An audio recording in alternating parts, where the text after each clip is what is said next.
You're listening to Collected, stories from the Australian War Memorial. I'm Louise Marr.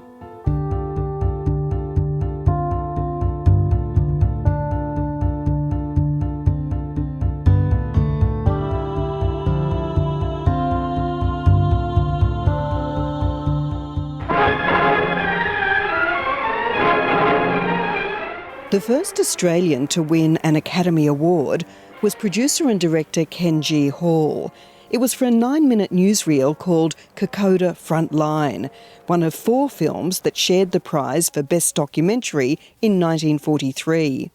Hall dedicated the award to the memory of war correspondent and cameraman Damien Pera, to his, quote, bravery, skill and endurance. It has remained for an Australian to bring to the world the first vivid, starkly dramatic glimpses of the eerie jungle conflict, battle with unseen enemies, almost incredible hardship, the never-ceasing struggle to maintain supply. This is the Academy Award that was awarded to the film Kokoda Frontline, shot by Damien Pera in 1942. Daniel Eisenberg is a curator of photographs, film and sound. He isn't holding one of those traditional gold-plated Oscar statuettes. He's showing me an inscribed bronze plaque with a small version of the Oscar figure embedded on the right-hand side. This is the award in the War Memorial's collection. Assistant Curator Jennifer Selby. So the inscription on the plaque reads, "To Kokoda Frontline, for its effectiveness in portraying simply yet forcefully the scene of war in New Guinea and for its moving presentation of the bravery and fortitude of our Australian comrades in arms." It's pretty impressive, but Dan, is it the actual plaque that was given to Ken G. Hall? No, is the short answer. But there's a very long answer. There is a very long answer that goes with it. The plaque, originally awarded to Ken G. Hall in 1943, though he was not there himself to receive it, was made of plaster and painted. Why was the award made of plaster? A plaster replica of the award was handed out at those awards due to wartime rationing of metals. So every recipient of award that year got a plaster cast, painted gold, and after the war they were able to be exchanged for an official gold-plated metal version of the award. So is this the official metal-plated award that was given out later, or is this story even more complicated? This is a really complicated story. This is one of several awards that are affiliated with Kokoda Frontline. The proper Oscar statuette is located at the National Film and Sound Archive, and the War Memorial and the Mitchell Library in Sydney, the State Library of New South Wales, both have these plaque awards, which are metal replicas of the original plaster award. And the mystery is where they came from and how they came to be.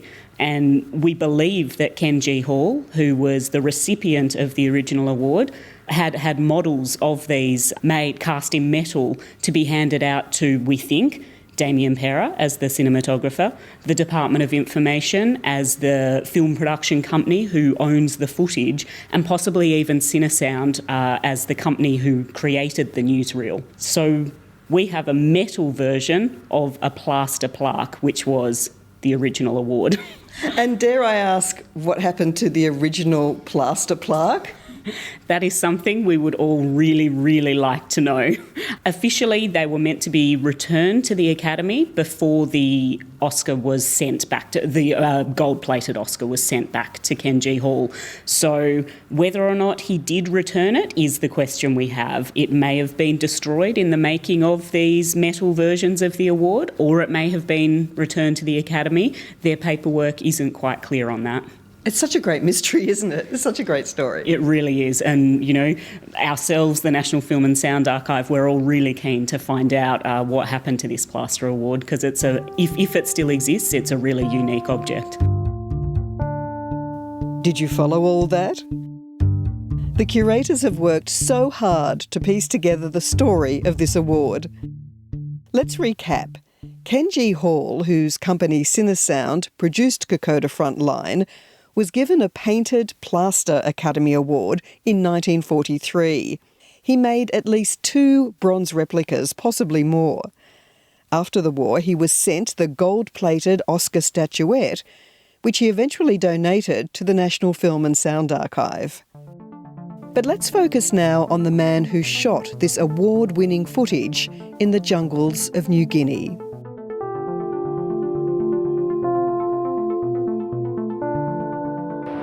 "8 days ago, I was with our advanced troops in the jungle, facing the Japs at Kokoda.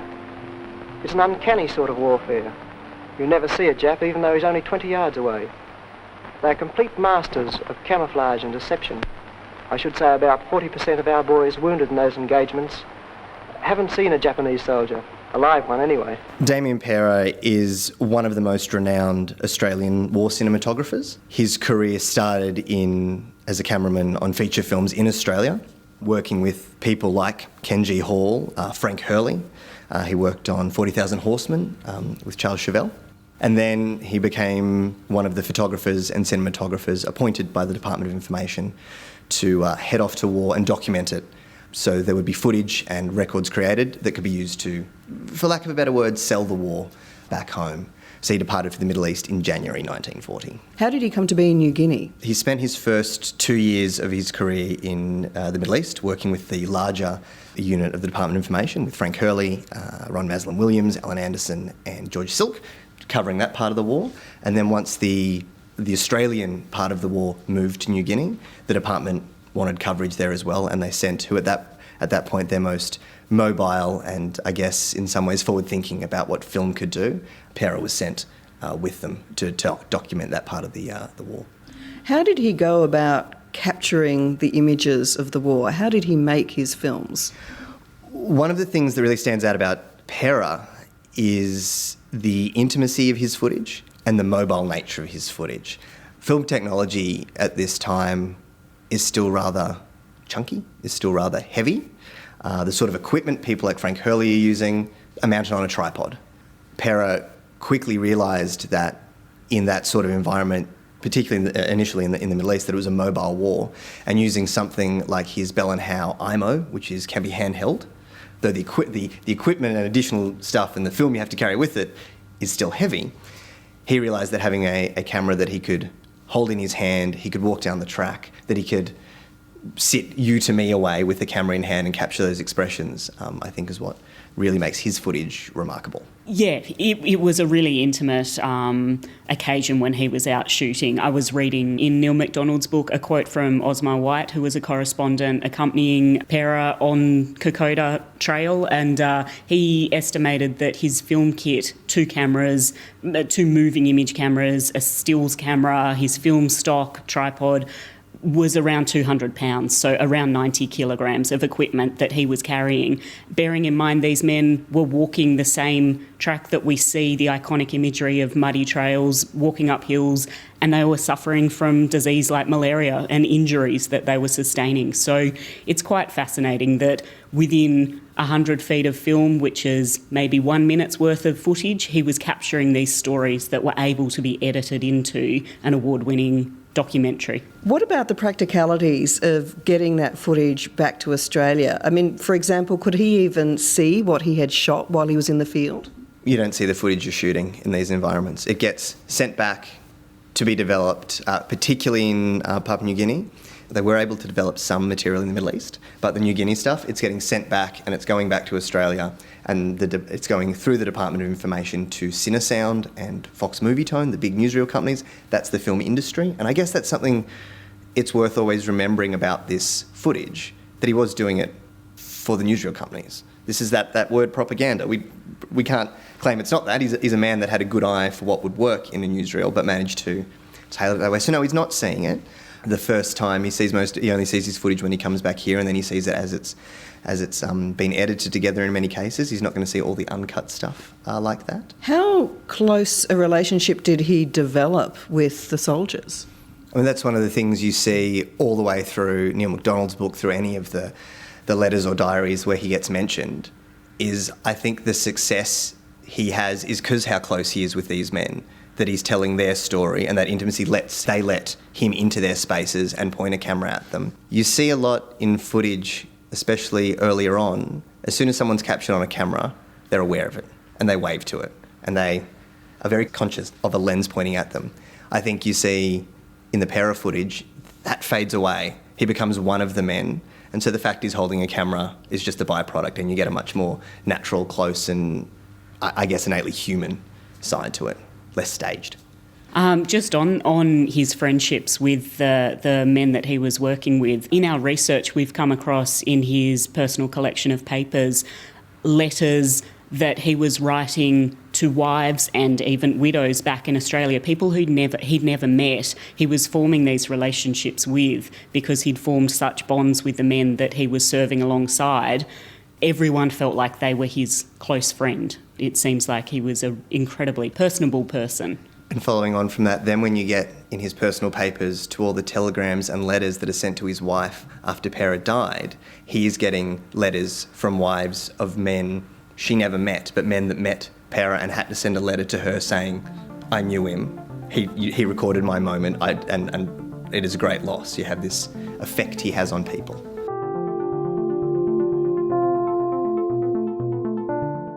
You're listening to Collected, Stories from the Australian War Memorial. I'm Louise Marr. In August 1943, Pera resigned from the Department of Information and went to work for Paramount News, covering American operations in the Pacific. He was killed by a Japanese machine gunner on Peleliu Island in September 1944. Danger had always been part of his job. Within an hour, these fresh troops, AIF units with splendid battle records won in the Middle East, will be in contact with the Japanese. They move up through the dim, dank, steaming jungle. The rarely seen enemy is close, green uniformed, faces and hands painted, hidden in treetops, slinking through the green wilderness.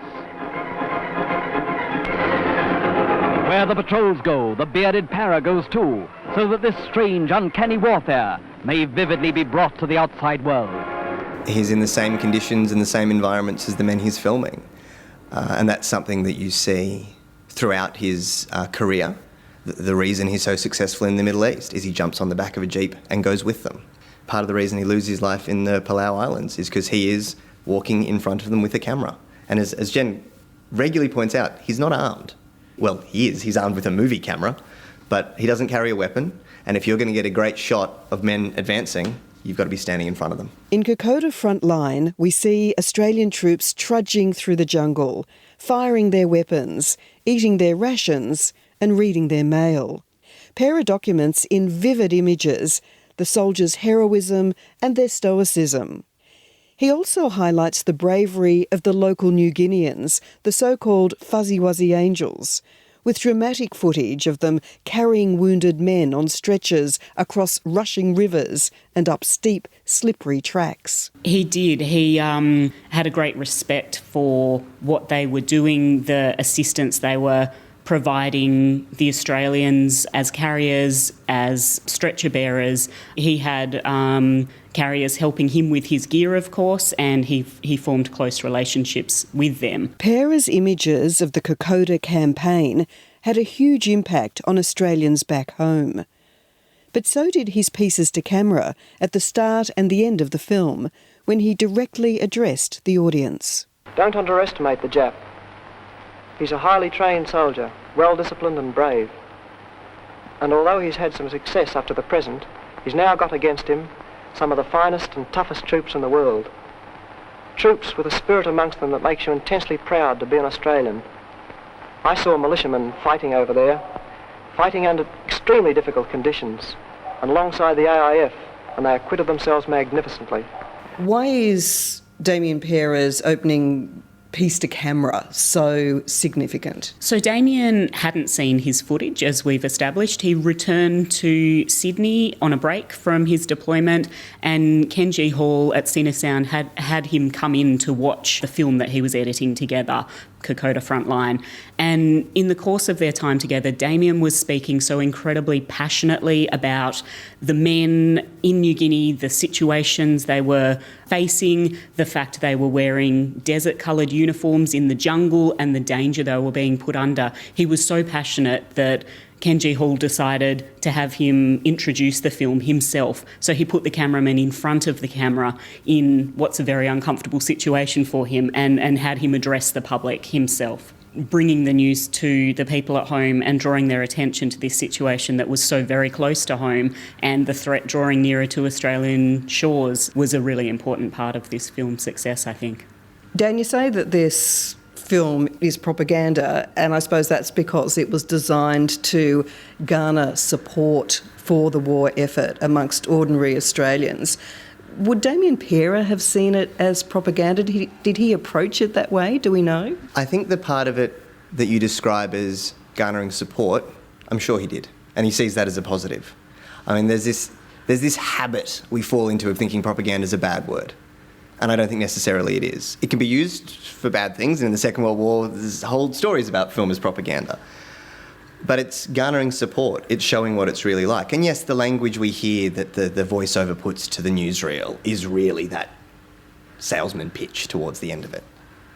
But it's still showing the people that were there. It's still recording their experiences. In some of his other footage, he films funeral services in the field. Like, he records the experiences of the people that were there. So yeah, he knows that's what he's doing it for. But I don't think that necessarily makes it malicious, you know?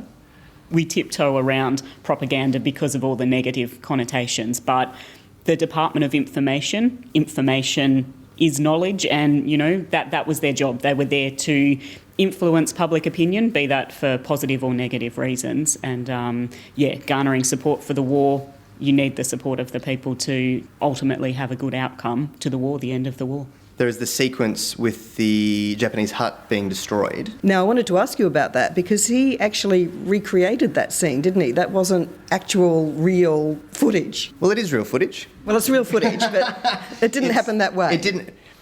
It happened that way. He just wasn't there with his camera. He was 3 days late. And knowing that in the end his role was to best tell the story of the men that was there, and this was a moment that he identified as key, he got the men that were involved to recreate it and to destroy another hut. And he acknowledges that. When you look at his dope sheets, he acknowledges he's had to recreate it, but you needed that shot to make the story work, and sometimes you've got to get... You can see in the way he writes about it, he wasn't a fan of the fact he did it, but you've got to tell the story. Let's hear what that scene sounds like. The voiceover throughout the film is by actor Peter Bathurst. The front line. Men fire at sounds.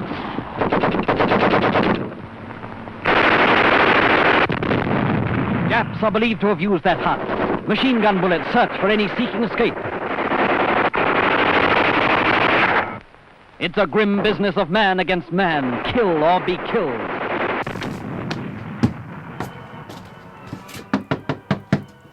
I'm about to meet someone who's also filmed Australian soldiers at war, but in very different circumstances. Rob, hi. Hi, Louise. How you going? Good. How are you? Good. Welcome. Come in. Documentary maker Robert Nugent was the War Memorial's first official cinematographer.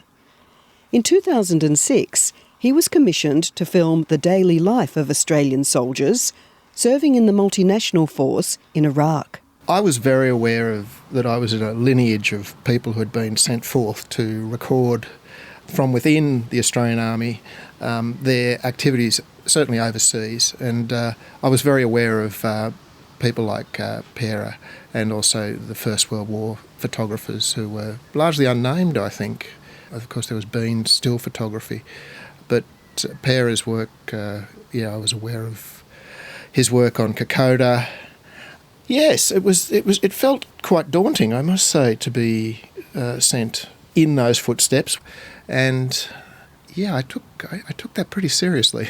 How different do you think the experience was to Pera's?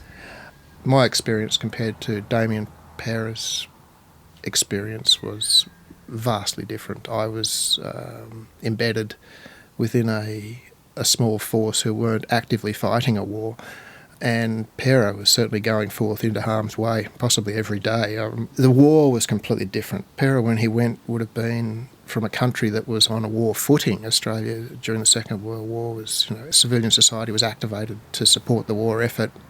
Iraq, the war for most Australians was a remote thing. Only fought by professional soldiers on the other side of the world. Most people didn't know where Iraq was. They certainly would have been aware of where New Guinea was because it would have been in the newspapers, and the fear of invasion and was really present in people's lives, whereas the war against terror or supporting the Americans was a distant thing, and it wasn't fought by volunteers. The army there was quite a small contingent. I certainly wasn't led into harm's way. I was well protected by these people. I was embedded. And their experience too, the soldiers' presence, I think it shows in the film that I made. Their tours of duty there were 6 months long, I believe. I think that if nothing happened, that was a good tour of duty. But certainly they were exposed to harm. They were exposed to harm through IEDs, and rockets were used to attack the forces there. But certainly nothing like Pera's experience. It was vastly different. I was forced to wear and felt the need to wear a armoured jacket and helmet. I suspect Pera didn't quite have that level of protection. He would have got to know the troops he was with very well. He certainly lived at the front line. I never felt like I was at the front line, for there was no front line.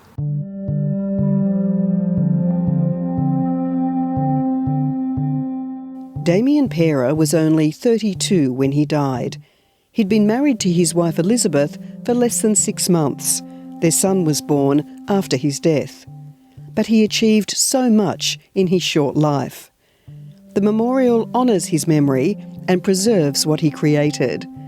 Let's hear again from curators Jennifer Selby and Daniel Eisenberg. So the wonderful resource we have within the collection is all the footage he shot working for the Department of Information, which is over 9 hours, and realising sometimes he's only shooting 1 minute at a time. That's 1 minute at a time. It's a remarkable amount of footage covering all his work in the Middle East and then Papua New Guinea.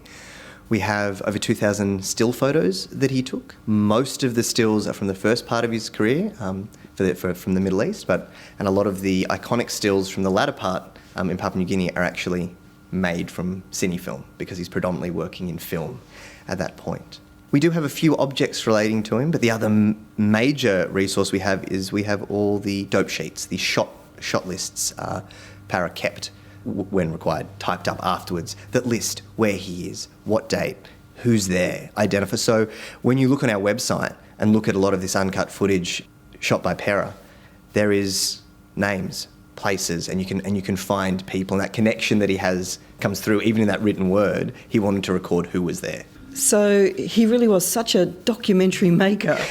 Yeah, I think he saw, and this is me just, shooting to the wind here, but I think he saw an opportunity that they put him there with a camera, and yes, he had a job to do. He had to get them footage to make those newsreels. But he recorded so much more. He realised that film is a record, and to support it, you need to know who's there, you need to know where it was shot. I mean, he writes down which film stock he's using, and there's a practical element to that, but there's also he's recording history while he's doing it. He knows he's in a moment of history. So, Jen, what do you think when you watch Kokoda Frontline now? What emotions does it evoke in you? I'm so incredibly grateful I was never there. I think it looks incredibly hellish to have been in that place. So I guess exactly what he wants me to feel is what I feel. The bravery, the tenacity and the strength of these troops in this situation is quite incredible, and I'm very grateful that I was never there and I was never doing that. And Dan, what about the legacy of Damien Pera, the man, the filmmaker? He stands up as this figure that, as you then follow through a path of war cinematography, that everyone points back to that man and the way he works. I guess the natural progression is to Neil Davis in the Vietnam War and his coverage of that, another war cinematographer who died with his camera rolling and has been compared to him more than once. And you see this legacy continue with a figure like David Brill, a war cinematographer for the last 40 years, who took himself to the site that Para had died because of the connection he felt to this man that said, this is how you document, this is how you can document, this is how you can film war. And it continues today. the current Joint Public Affairs Unit of Defence. One of their annual awards within their team is the Damien Power Award, because there's a legacy that traces back to this man and his movie camera. I've seen the war, and I know what your husbands, your sweethearts and brothers are going through. If only everybody in Australia could realise that this country is in peril, that the Japanese are a well-equipped and dangerous enemy, we might forget about the trivial things and go ahead with the job of licking them.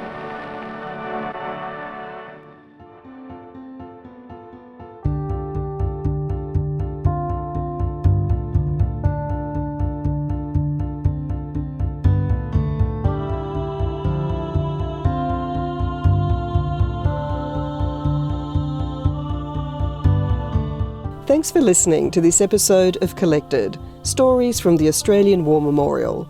I'm Louise Marr. You can subscribe to the series by going to the Memorial's website or wherever you get your podcasts. See you next time.